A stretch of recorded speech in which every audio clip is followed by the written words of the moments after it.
ગુજરાત ખોજ વિકાસ ખોજના સૂત્ર સાથે યુથ કોંગ્રેસ આયોજિત પદયાત્રાનું આજે વડોદરા ખાતે આગમન થયું હતું। લોકસભાની ચૂંટણીને અનુલક્ષી કોંગ્રેસ દ્વારા ચૂંટણી તૈયારીઓ શરૂ કરી દેવાઈ છે, જેના ભાગરૂપે યુથ કોંગ્રેસ દ્વારા મોદી સરકારને ઘેરવા ગુજરાત ખોજ વિકાસ ખોજ પદયાત્રાનું આયોજન કર્યું હતું।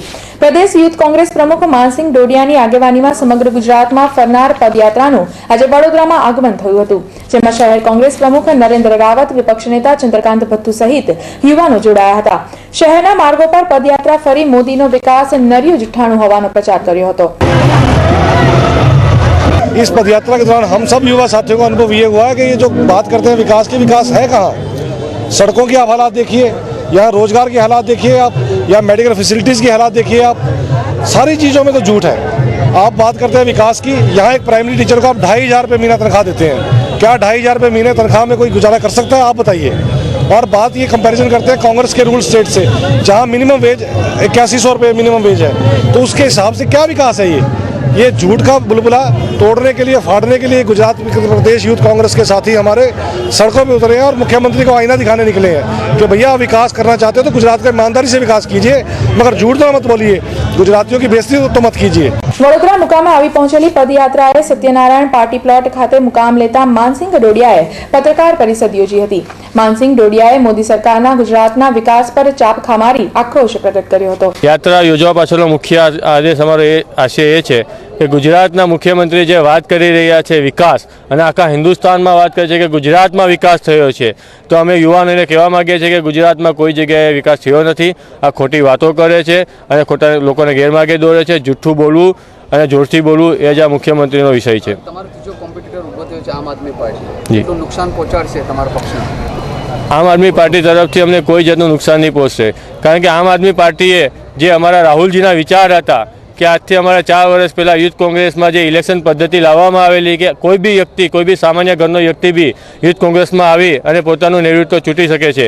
અને જે આ રાહુલજીએ જે 4 વર્ષ પહેલાં જે સિસ્ટમ અમારી શરૂઆત કરેલી હતી, એમાં એક ખાસ મુદ્દો લખેલો હતો કે કોઈ બી ગુનાહિત વ્યક્તિ આ ઇલેક્શન નહીં લડી શકે, અને એવા ભવિષ્યમાં આપણે જોયેલું છે કે ગુનાહિત વ્યક્તિના ફોર્મ બી કેન્સલ કરવામાં આવેલા હતા, એને ઇલેક્શનની બહાર કાઢવામાં આવેલા હતા। લોકોના વિચારો બદલી ગયા છે, લોકો પરિવર્તન માગે છે, અને એમાં આમ આદમી પાર્ટીની એન્ટ્રી થઈ છે, શું કહેવું છે તમારું? લોકોના વિચાર જે ભાજપ જૂઠું બોલી રહ્યા તો લોકો જાણી ગયા છે, અને હવે લોકો કહે છે કે જે 30 વર્ષ પહેલાં જે કોંગ્રેસે જે અહીંયા જે વિકાસ કરેલો એ જ ખરો વિકાસ હતો। ભાજપ જે વાત કરી રહી છે એ કોઈ વિકાસ નથી। અને પાર્ટીઓ તો આપણે જોઈએ છે દર વર્ષે 2-3 વર્ષે નવી પાર્ટીઓ થાય છે, ઉત્પન્ન થાય છે, અને પછી 2 વર્ષમાં એનું નામું નિશાન મટી જાય છે। આપણે જોઈએ છે કે આગળ શું થાય છે। કોંગ્રેસમાં સંગઠનનો અભાવ છે, શું કહેવું?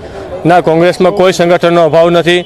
કોંગ્રેસ બહુ જૂની, બધા કરતાં જૂનામાં જૂની પાર્ટી છે અને બધા સાથે રહીને કામ કરે છે। અમને એવું કોઈ જગ્યાએ લાગતું નથી કે કોંગ્રેસમાં સંગઠનનો અભાવ હોય। ઉપલા અધિકારીઓ કાર્યકરોને લઈને નથી ચાલતા, એવો પણ આક્ષેપ છે? ના, અમારે કાલે જે કોર કમિટીની મિટિંગ બોલાવેલી અમદાવાદમાં, એમાં બધાએ સાથે જ કે બધા સાથે હતા અને બધા આગેવાનોએ સાથે રહી અને અમને કીધેલું છે કે અમે બધા એક સાથે રહીને જે પ્રોગ્રામ નક્કી કરીએ છીએ, આજે વિકાસ ખોજ યાત્રા બી અમે નક્કી કરી છે, તો અમારા સિનિયર કોંગ્રેસના આગેવાનો, એના પ્રમુખને બધાના આશીર્વાદ લઈ, એમને સાથે લઈ, એના માર્ગદર્શન હેઠળ જ અમે બધા પ્રોગ્રામ કરીએ છીએ। પ્રદેશ પ્રમુખ શ્રી માનસિંહ ડોડિયાની આગેવાનીમાં અને અમારા રાષ્ટ્રીય અધ્યક્ષ શ્રી રાજીવ સાતવ અને રાહુલજીના માર્ગદર્શન હેઠળ આ પદયાત્રાનું આયોજન કરવામાં આવ્યું છે। સમગ્ર ગુજરાત રાજ્યની 7 લોકસભા અને 33 વિધાનસભા અમે આ પદયાત્રામાં કવર કરીએ છીએ।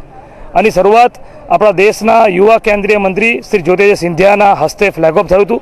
અમદાવાદ સત્યાગ્રહ આશ્રમથી આની શરૂઆત થઈ હતી, જેનો અંત બારડોલીમાં સ્વરાજ આશ્રમ, એટલે કે મહાત્મા ગાંધી અને સરદાર પટેલના વિચારોને આજના યુવાનોમાં એનું અનુકરણ થાય એનો અમે પ્રયત્ન કરવા માટેના ભાગરૂપે આ પદયાત્રાનું આયોજન કર્યું છે। સાથે સાથે આ રાજ્યના મુખ્યમંત્રી જે વાતો કરે છે વિકાસની, પણ આ વિકાસ નથી, વિનાશ છે। અને એ વિનાશ અમે સમગ્ર ગામડાઓમાં આજે આ યાત્રા વડોદરા શહેરમાં જ્યારે પ્રવેશી છે ત્યારે 8મો દિવસ છે, અને પાછલા 7 દિવસમાં આ રાજ્યનો વિકાસ અમે જોઈને આવ્યા છે। અમે આખી ડોક્યુમેન્ટરી ફિલ્મ બનાવી છે અને રાજ્યના મુખ્યમંત્રીનો પર્દાફાશ કરીશું, જે જુઠ્ઠું બોલે છે, જોરથી બોલે છે અને વારંવાર બોલે છે, વાતો કરે છે કે મને દેશનો, પોતે ગુજરાતના મુખ્યમંત્રી છે, વાતો એવી કરે છે બીજા રાજ્યોમાં જઈને કે મને દેશનો ચોકીદાર બનાવો, પણ તમે પહેલાં ગુજરાતી તો ચોકી બરાબર કરો।